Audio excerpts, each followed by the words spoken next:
Today, you were about to uncover a financial secret that was never meant to reach the modern world.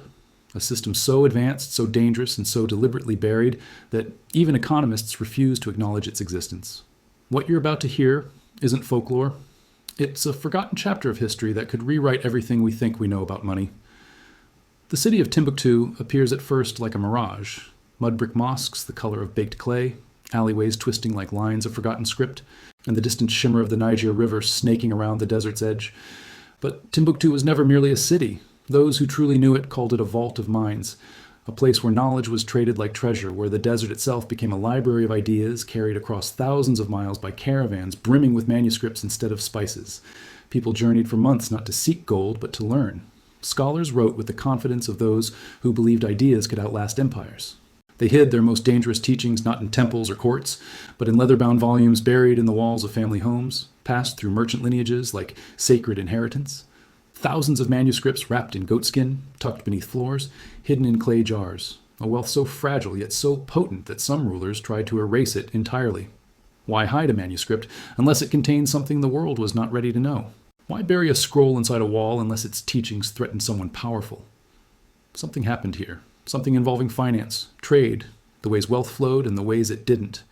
And when you look closely enough, you start to see patterns, topics modern economists avoid, doctrines never taught in universities, secrets tucked between the lines of centuries-old ink. If you listen carefully, you can almost hear the rustle of pages that were never meant to survive. Pages that describe a financial blueprint so unusual, so advanced, and so defiant of empire that it had to be sealed away. Every desert traveler knew there was an invisible system holding the region together, a kind of underground treasury woven not with money, but with trust. The scholars of Timbuktu recorded wealth in ways that seem alien today. Their books didn't simply tally numbers. They tracked relationships, risks shared between clans, the flow of caravans, the ethical weight of earnings, and the moral obligations of debt. They used a counting system that blended mathematics with philosophy, a financial architecture built not only to move wealth, but to prevent it from harming the community that produced it. Imagine ledgers filled with elegant Sahelian scripts, describing an accountant's duty not to enrich the powerful, but to protect the equilibrium of the entire town. Imagine a treasury where wealth was treated not as an object, but as a balance between the seen and the unseen. The desert scholars believed hoarded wealth turned poisonous like stagnant water. Their accounting system reflected that belief. Inside their manuscripts, the scholars described a hidden system of accounting with 3 columns, not 2. While Europe was refining its double-entry bookkeeping, Timbuktu, merchants were perfecting a 3-ledger method.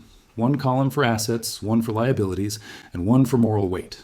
A record of whether wealth had been earned ethically or whether it carried a burden that had to be corrected.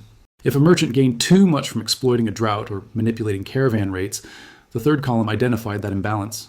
It required a corrective action, like remission, redistribution, or sponsorship of travelers. Wealth was never finished until the 3rd column was satisfied.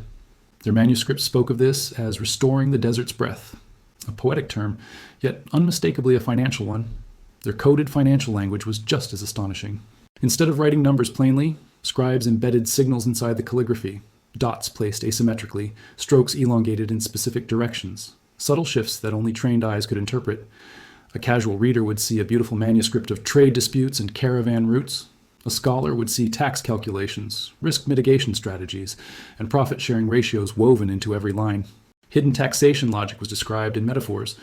If the camel that carries gold eats too much grain, the grain-keeper must be compensated. If he is not, the caravan will fall out of balance. It wasn't literal camels or grain.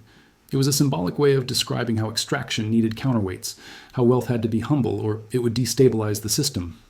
Debt remission protocols formed another pillar of this treasury. The scholars believed long-term debt bound the spirit, corroding both the debtor and the lender.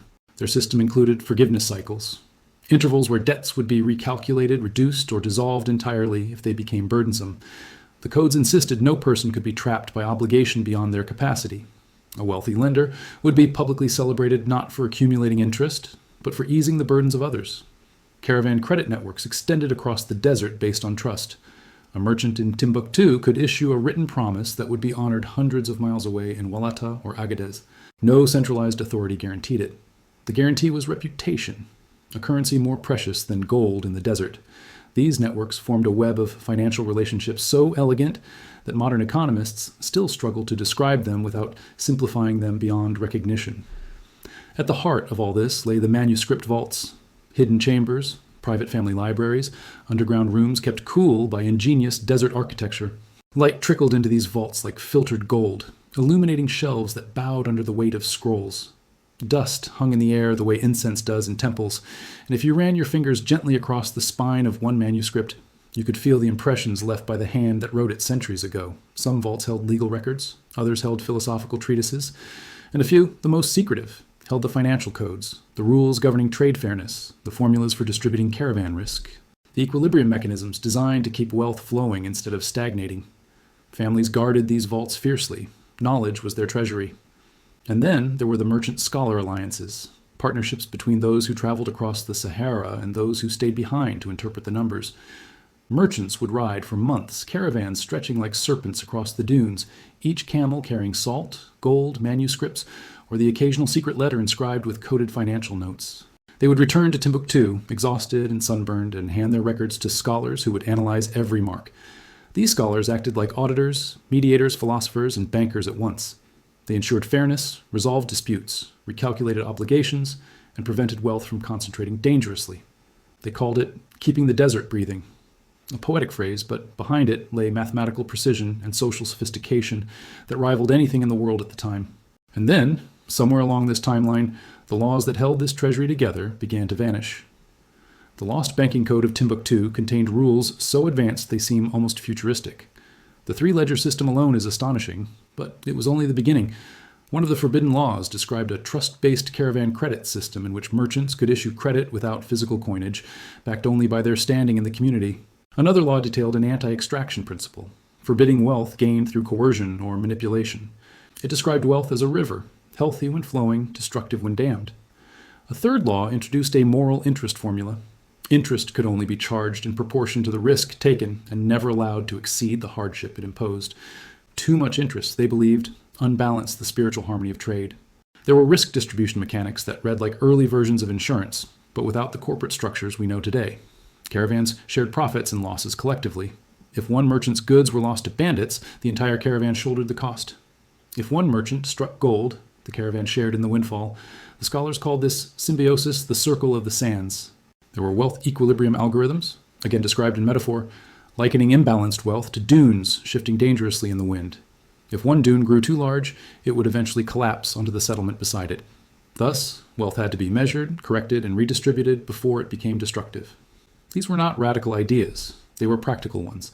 Ideas designed to keep communities stable in an environment where a single drought could shatter an entire economy. Elegant, ancient, and shockingly ahead of their time. But elegant ideas are often the first to be erased when empires rise. As invading armies move through the region, the scholars faced threats not only to their lives, but to their knowledge. Desert raiders targeted caravans carrying manuscripts, believing them to be secret codes of wealth. Colonial administrators later viewed the local financial systems as obstacles, preferring to impose their own economic structures. Political elites feared rules that limited hoarding and extraction. Manuscripts were confiscated, burned, or declared heretical. Some were deliberately mistranslated to obscure their meaning. Families buried their scrolls deeper underground. Scholars smuggled pages beneath their robes, slipping past soldiers with the calm desperation of those carrying cultural lifeblood. There are stories, whispered, unverified, yet persistent, of kings issuing bans on calculations of the third ledger, fearing they undermined royal authority.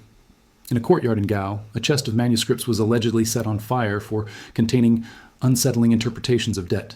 In Timbuktu itself, during periods of turmoil, families carried manuscripts into the desert under moonlight, hiding them beneath stones or slipping them into caves marked only by memory. Yet some survived. The Ahmed Baba Institute stands today as a testament to resilience, a modern sanctuary for ancient pages. Step inside, and the air feels thick with age. Wooden shelves cradle manuscripts whose edges crumble like dried leaves.